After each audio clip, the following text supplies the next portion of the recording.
الحمد لله وكفى والصلاة والسلام على نبي المصطفى وعلى آله وأصحابه الفائزين الشرفاء أما بعد. അള്ളാഹുവെ സൂക്ഷിക്കണമെന്ന് എന്നെയും നിങ്ങളെയും ഒരിക്കൽ കൂടി ഉണർത്തുകയാണ്, ഉപദേശിക്കുകയാണ്. അള്ളാഹു താല പരമാവധി സൂക്ഷ്മത പുലർത്തി ജീവിക്കുന്ന മുത്തഖീങ്ങളിൽ അള്ളാഹു നമ്മെ ഉൾപ്പെടുത്തുമാറാകട്ടെ. സഹോദരങ്ങളെ, ചികിത്സാ രംഗത്തുള്ള ഇസ്ലാമിൻ്റെ കാഴ്ചപ്പാടുകളാണ് നാം മനസ്സിലാക്കിയത്. അതോടൊപ്പം തന്നെ ആ രംഗത്തുള്ള ചൂഷണങ്ങളെയും തിരിച്ചറിയേണ്ടതുണ്ട് നമുക്ക്. ആ ചൂഷണങ്ങൾ, ഏത് രംഗത്തും ചൂഷണങ്ങളുണ്ട്. ആ ചൂഷണങ്ങളിലേക്ക് നമ്മൾ പോകാതിരിക്കാനും നമ്മളതിൽ പെട്ടുപോകാതിരിക്കാനുള്ള ശ്രമം നമ്മുടെ ഭാഗത്തിൽ നിന്നുണ്ടാവണം. അതിനെന്ത് നിലപാടാണ് സ്വീകരിക്കേണ്ടത്? ആ വിഷയത്തിൽ കൃത്യമായ പ്രബോധന പ്രവർത്തനങ്ങളിലും അവയർനെസ്സുകളിലും മുന്നിൽ നിൽക്കാൻ നമ്മളുണ്ടാവണം. ചികിത്സകൾ അനിവാര്യമാണ്. പക്ഷെ ആ ചികിത്സാ രംഗത്തുള്ള ചൂഷണങ്ങൾ, അവിടെ സംഭവിക്കുന്ന പല ചൂഷണങ്ങൾ ഏത് രംഗത്തും, ആത്മീയ രംഗത്ത് ചൂഷണങ്ങളുള്ളതുപോലെ തന്നെ ഇവിടെയും ചൂഷണങ്ങളുണ്ട്.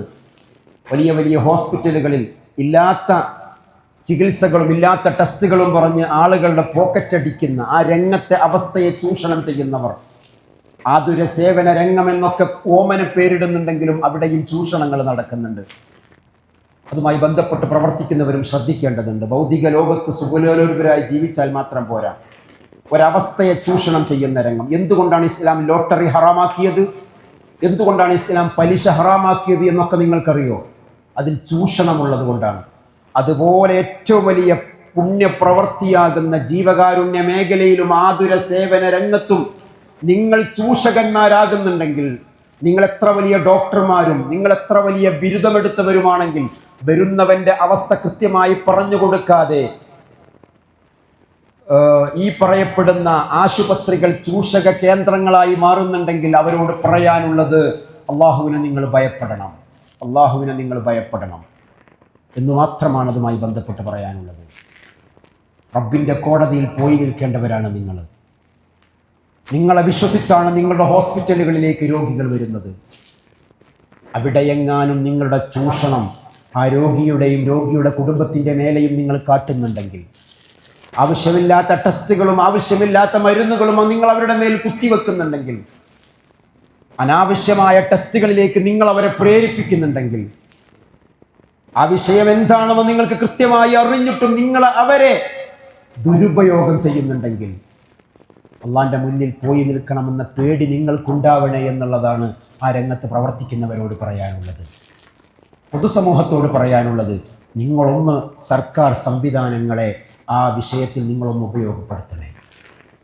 ഏറ്റവും കൂടുതൽ സർക്കാർ ഹോസ്പിറ്റലുകളിലേക്കും സർക്കാർ മെഡിക്കൽ കോളേജുകളിലേക്കും പോകുന്നവരിൽ ഏറ്റവും കുറഞ്ഞ വിഭാഗം ആരാണ്? മുസ്ലിം സമൂഹമാണ്. അവർക്കതെന്തോ ഒരു പ്രയാസം, അവർക്കെന്തോ അതൊരു പൊങ്ങച്ചത്തിന് കുറവ്, അവർക്കെന്തോ അവിടെ ഒരു അഭിമാനക്കുറവ് ഫീൽ ചെയ്യുന്നുണ്ടെങ്കിൽ വിഡ്ഢികളുടെ സ്വർഗത്തിലാണ്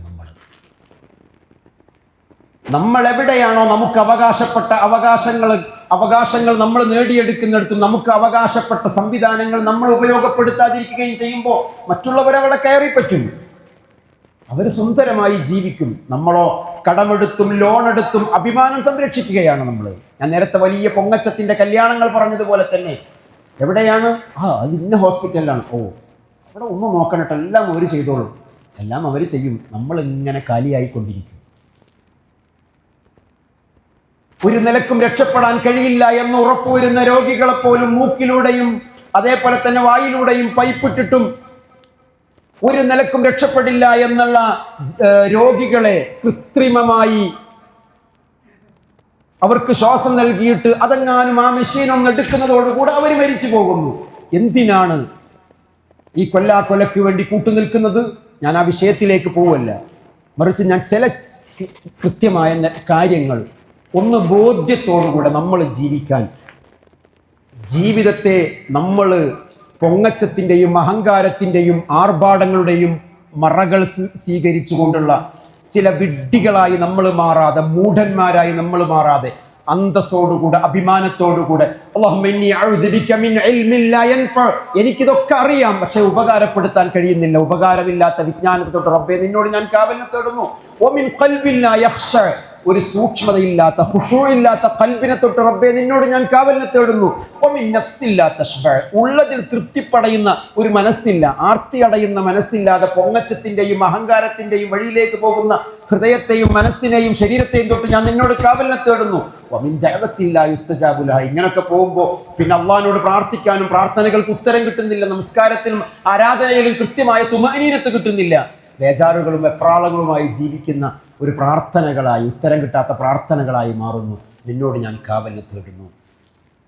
നാം നമ്മുടെ ജീവിതത്തെ സ്വർഗമാക്കുന്നതും നരകതുല്യമാക്കുന്നതും നമ്മുടെ പ്രവർത്തനങ്ങളെ കൊണ്ടാണെന്ന ബോധ്യം നമുക്കുണ്ടാവണം. ആ ചൂഷണങ്ങൾക്ക് വശംവദരായി അതിൻ്റെ ഇരകളായി നമ്മൾ മാറാതിരിക്കാനുള്ള ശ്രമവും നമ്മുടെ ഭാഗത്ത് നിന്നുണ്ടാവുക. അല്ലാഹു തആല നമുക്ക് അനുഗ്രഹിക്കുമാറാകട്ടെ. റബ്ബിന് നമുക്ക് തൗഫീഖ് നൽകുമാറാകട്ടെ എന്ന പ്രാർത്ഥനയോടുകൂടെ അല്ലാഹു തആല എല്ലാ പ്രയാസങ്ങളിലും എല്ലാ ബുദ്ധിമുട്ടുകളിലും മുസ്ലിം ഉമ്മത്തിനെയും മുസ്ലിം സമൂഹത്തെ മൊത്തത്തിലും കുടുംബങ്ങളെയും അല്ലാഹു തആല സംരക്ഷിക്കുമാറാകട്ടെ. റബ്ബിൻ്റെ കാവല് നമ്മിലുണ്ടാകുമാറാകട്ടെ. അള്ളാഹുവിൻ്റെ ദീൻ എന്താണോ അതനുസരിച്ച് ജീവിതത്തെ ചിട്ടപ്പെടുത്താൻ അള്ളാഹു നമുക്ക് തൗഫീഖ് നൽകുമാറാകട്ടെ. അതിനപ്പുറത്തേക്കൊരു ലെവലേശം ചിന്തിക്കാനോ എനിക്കതിനപ്പുറത്തേക്കുള്ള ഇസ്സത്ത് വേണ്ട. എൻ്റെ അഭിമാനം എൻ്റെ ഇസ്ലാമാണ്, എൻ്റെ അഭിമാനം, എൻ്റെ പ്രൗഡ് എൻ്റെ ഇസ്ലാമാണ്. അഭിമാനത്തോടുകൂടെ ഞാൻ മുസ്ലിമായി ജീവിക്കുമ്പോഴാണ് എനിക്ക് റബ്ബിൻ്റെ സഹായം ഉണ്ടാവുക. ആ നിയമത്തിൻ്റെ ഉള്ളിൽ നിന്നുകൊണ്ട് കൃത്യമായി അഭിമാനത്തോടുകൂടെ ഇസ്സത്തോടുകൂടി ജീവിക്കാൻ അല്ലാഹു തആല നമുക്ക് തൗഫീഖ് നൽകുമാറാകട്ടെ. അല്ലാഹുമ്മ അഇസ്സൽ ഇസ്ലാമ വൽ മുസ്ലിമീൻ, അല്ലാഹുമ്മ അഇസ്സൽ ഇസ്ലാമ വൽ മുസ്ലിമീൻ, اللهم دمر أعداءنا وأعداءك وأعداء الدين. اللهم اغفر للمؤمنين والمؤمنات والمسلمين والمسلمات إنك مجيب الدعوات يا قاضي الحاجات. اللهم انصر أخواننا المستضعفين المجاهدين في كل مكان يا رب العالمين. اللهم انصر أخواننا في فلسطين.